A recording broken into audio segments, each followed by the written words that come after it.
Emosi meluap, Nursyah tak akui Indah Permatasari sebagai anak, minta tak dikaitkan mau hidup tenang. Emosi meluap, Nursyah minta tak dikaitkan lagi dengan Indah Permatasari. Sebut disaksikan 4.000 penonton saat live TikTok, Nursyah menegaskan kalau ia tidak lagi mengakui Indah Permatasari sebagai anak. Dalam momen live tersebut, ia juga meluapkan amarahnya terhadap sang putri.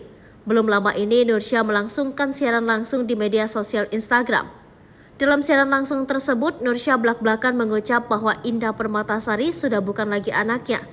Meski video siaran langsung tersebut tak diunggah pada akun Instagramnya, cuplikan tayangan tersebut telah beredar di media sosial. Potongan video siaran langsung Nursyah itu viral hingga ditonton lebih dari 135.000 kali di TikTok. Tak hanya satu kali, Nursyah terus mengulang kalimat bahwa Indah Permatasari bukan lagi anaknya. Wanita bernama lengkap Mustamin Nursyah itu mengaku siaran langsungnya itu ditonton oleh 4.000 orang. Tak hanya sedang ditonton banyak orang, Nursyah juga menghimbau awak media untuk menyebarluaskan ucapannya itu. Lantaran Nursyah mengaku sudah lelah terus dikaitkan dengan Indah Permatasari. Ia berharap ucapannya tersebut didengar banyak orang karena Nursyah kini ingin hidup tenang. Emosi meluap, Nursyah tak akui Indah Permatasari sebagai anak, minta tak dikaitkan mau hidup tenang.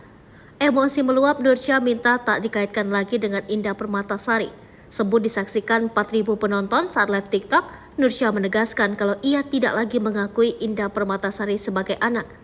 Dalam momen live tersebut, ia juga meluapkan amarahnya terhadap sang putri. Belum lama ini, Nursyah melangsungkan siaran langsung di media sosial Instagram. Dalam siaran langsung tersebut, Nursyah belak-belakan mengucap bahwa Indah Permatasari sudah bukan lagi anaknya. Meski video siaran langsung tersebut tak diunggah pada akun Instagramnya, cuplikan tayangan tersebut telah beredar di media sosial. Potongan video siaran langsung Nursyah itu viral hingga ditonton lebih dari 135.000 kali di TikTok.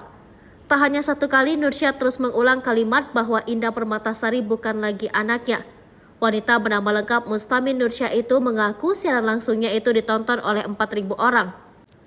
Tak hanya sedang ditonton banyak orang, Nursyah juga menghimbau awak media untuk menyebarluaskan ucapannya itu.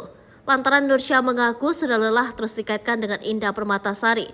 Ia berharap ucapannya tersebut didengar banyak orang karena Nursyah kini ingin hidup tenang.